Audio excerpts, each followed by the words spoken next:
Parce que hier, oui, ils sont arrivés. C'était l'atmosphère de 44, pratiquement avec De Gaulle descendant les Champs-Élysées. Oui, la France covidée, la France virusée, la France atteinte, la France contaminée, mais la France libérée.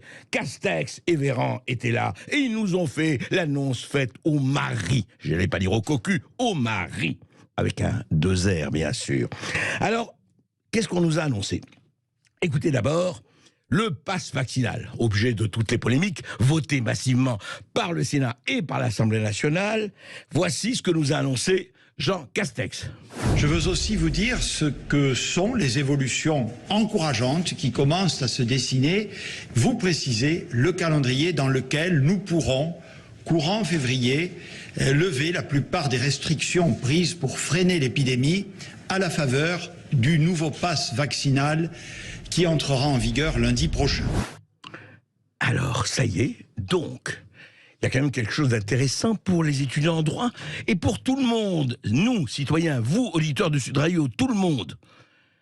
Le pass vaccinal, nous annonce le Premier ministre, va entrer en vigueur lundi prochain. Mais je croyais, nous sommes vendredi aujourd'hui, que le Conseil constitutionnel devait quand même trancher. Puisque selon la loi, c'est le Conseil constitutionnel qui, comme vous le savez, a été saisi par une 60aine de députés et de sénateurs. Eh bien, il avait effectivement à trancher aujourd'hui. Aujourd'hui, à l'heure où on parle, ce n'est pas du tout tranché. Donc, Jean Castex estime que le Conseil constitutionnel, il n'y pense même pas, eh bien, il va avaliser. Intéressant du point de vue des pouvoirs, des contre-pouvoirs. Montesquieu, réveille-toi, ils sont devenus fous ou mous, je ne sais pas, ça dépend. Est-ce qu'il faut établir des critères à la lettre? L'histoire, honnêtement, de cette pandémie nous a montré depuis 2 ans que la vérité d'un jour n'est pas forcément celle du lendemain. S'il n'y avait pas de nouveaux variants, une fois que la vague Omicron était passée, nous pourrions nous dire que nous pouvons à nouveau vivre tranquillement, sans avoir peur qu'émergent de nouvelles vagues, auquel cas nous serions amenés à relâcher les mesures de contrainte, y compris celles qui passent par le pass vaccinal. Si à l'inverse, il y avait des menaces épidémiques qui se faisaient jour, on en parlait tout à l'heure avec votre collègue il y a quelques minutes, s'il y avait un nouveau variant qui devait apparaître, forcément ça pourrait changer la donne, même si la pression sanitaire était plus faible. Donc on appliquera le pass vaccinal aussi longtemps que nécessaire, mais pas plus longtemps que nécessaire. Et voilà, c'est Olivier Véran, cette fois-ci, qui donnait le ton, voilà, effectivement, Omicron, ça a l'air d'être, et on va en reparler parce que Castex a parlé magnifiquement d'Omicron, mais écoutez, on va voir, en fait, on continue à naviguer selon les variants, voilà, et oui, on ne connaît pas tous les variants, je vous dis, on a eu le variant marseillais, le variant Delta, le variant, et puis le variant Omicron, et puis pour d'autres variants.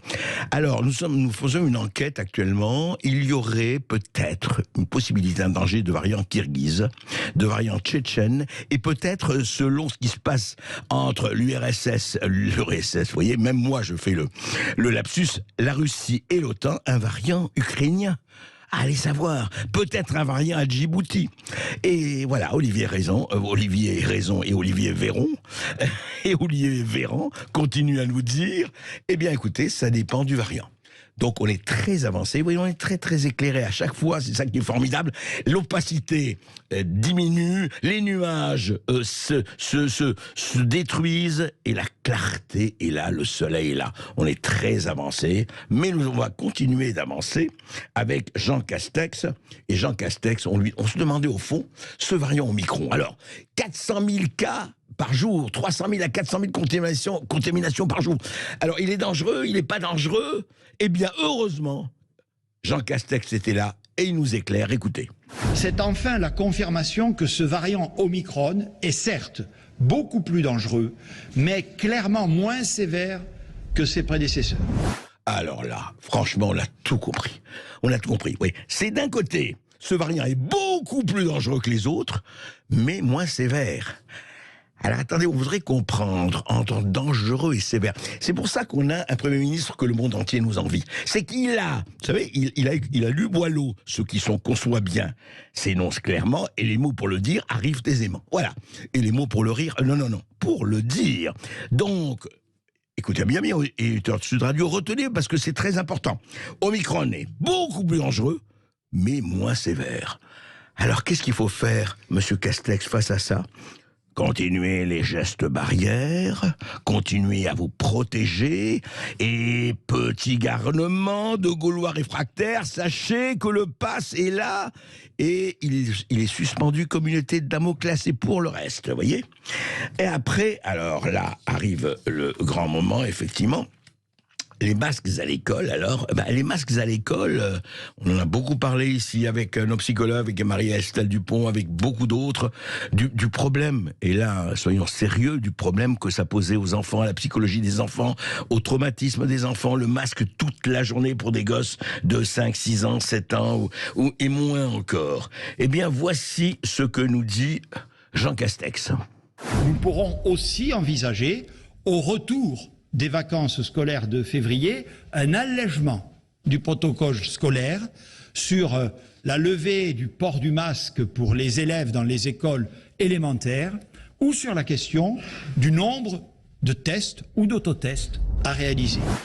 Ah, très bien. Alors, Jean Castex, simplement, le masque donc à la récréation, au sport, le masque toute la journée, ça va continuer ça? On ne sait pas, Le masque avec tout ce que ça donne comme conséquence, comme nous l'a raconté ici même à cette émission Béatrice Rosen, non, on ne sait pas. On verra. Écoutez, au retour des vacances, passez vos vacances. Évidemment, attention, masqué, masqué. On ne peut pas rigoler, Pas partout, mais quand même.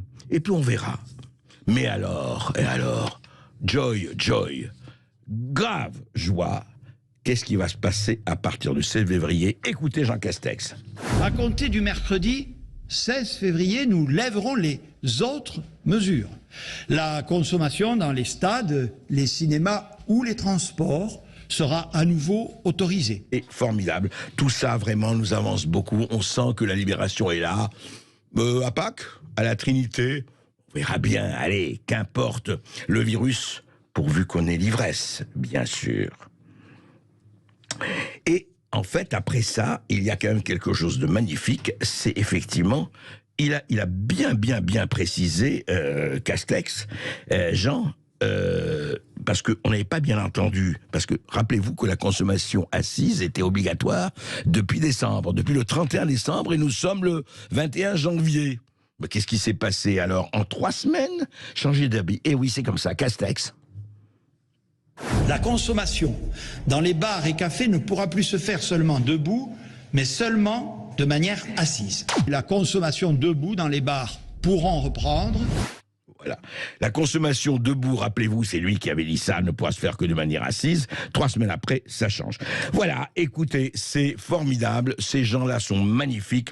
Et nous allons maintenant aborder un autre chapitre aussi formidable, c'est Gérald Darmanin et la venue des néo-nazis, effectivement, à Paris. La semaine dernière, on en avait parlé, on en reparle, parce que Gérald Darmanin a continué, effectivement, la discussion et la polémique là-dessus. On en parle tout de suite. Sud Radio Berkov dans tous ses états.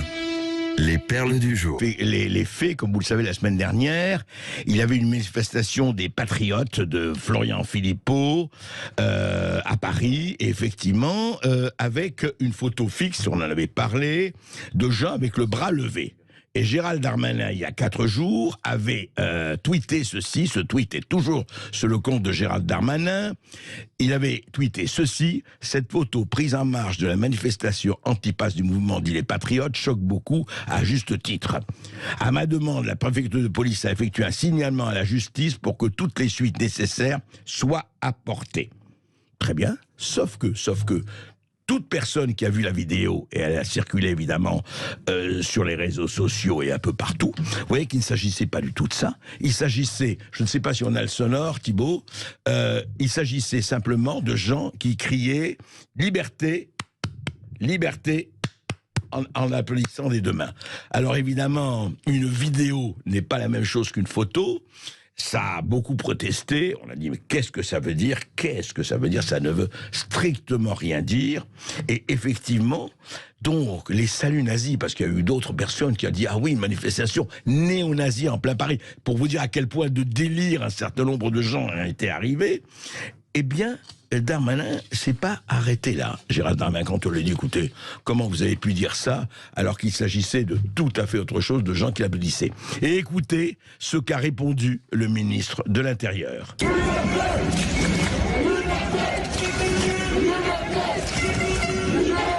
Est-ce que vous êtes allé trop vite ? Non.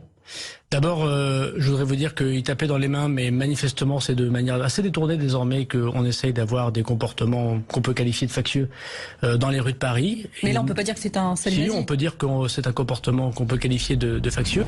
Alors ça, quand même extraordinaire. Franchement, Gérald Darmanin, donc si on applaudit, on tape dans ses mains, c'est un comportement de factieux. C'est-à-dire qu'en fait, toute personne, parce que c'est ça le sens de ce que vous dites, Gérald Darmanin, toute personne qui tape dans ses mains, qui fera des slogans, eh bien, c'est détourné. En fait, ce sont des néo-nazis. Mais évidemment, comme ils veulent pas apparaître avec le bras tendu, eh ben, ils nous trompent en tapant dans les mains. Mais alors, dites-moi, vous connaissez un défilé de gauche, de droite, des syndicats ou d'ailleurs, où à un moment donné, on tape pas dans ses mains, il suffit qu'il y ait de la musique. Alors attention. Attention, manifestants de tout acabit, de gauche, de droite ou d'ailleurs, si vous applaudissez ou si vous tapez dans la main, vous êtes factieux. Et la préfecture de police va suivre. Voilà où on en est dans ce cher et doux pays. C'est vraiment intéressant. Encore une fois, ce n'est même plus de la comédie, ce n'est même plus de la tragicomédie, c'est de la farce.